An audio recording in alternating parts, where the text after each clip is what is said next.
Educational giant A.S. Neill has made a huge impact on the way we view learning in today's society.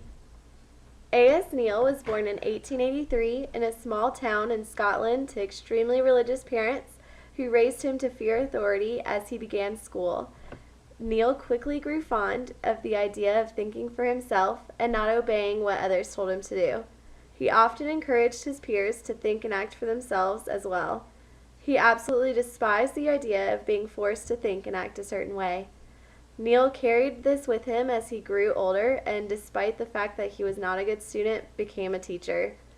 Neill had extremely idealistic viewpoints and often stated that man was inherently good, and that adults were simply corrupting children into not being so. In 1924, after many years of teaching, Neill founded one of the most progressive schools on the earth, Summerhill School in Leiston, England. Neill has also written over 20 books concerning his beliefs and how to raise children without authority.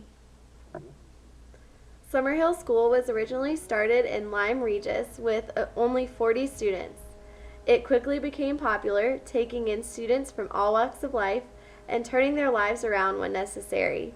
The school grew and moved to its current location in Layton in 1927.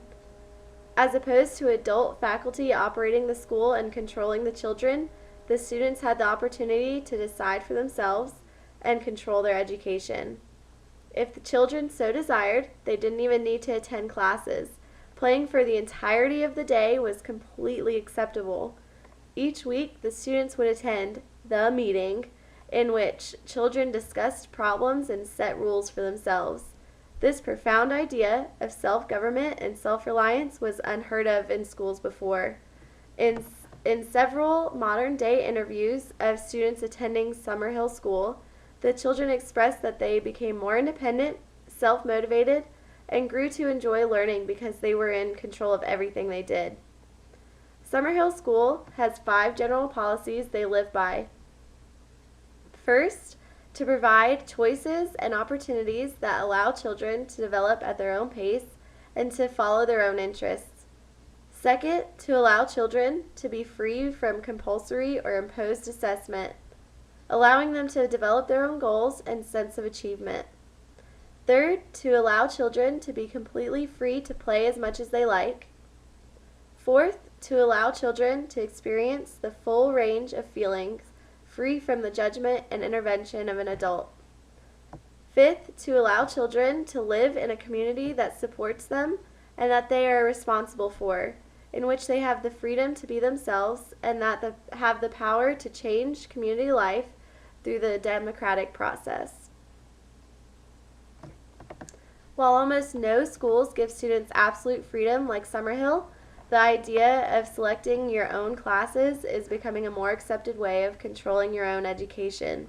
A high school in North Carolina has recently started allowing students to choose their own classes based on different career paths they are interested in. For example, if you're interested in photography, there are several photography courses available.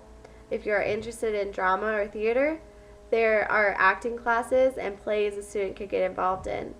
On a smaller scale, teachers have begun to use democratic-style teaching. While it may not be favored by all, allowing students to have some say in the way that they are being taught and what is being expected of them has changed many of their attitudes towards schooling and their own educations. Summerhill School is a one-of-a-kind place for children to learn. A.S. Neill may seem like a dreamer in his beliefs, but the idea of a child's freedom has become intertwined in educators' philosophies worldwide. By learning to think for themselves, perhaps the students of Summerhill are much wiser about the learning process than we could imagine. By believing that people are naturally good and have an inclination to be ethical and moral on their own, Neill created a fundamental idea that shifted the way educators teach students in the present day.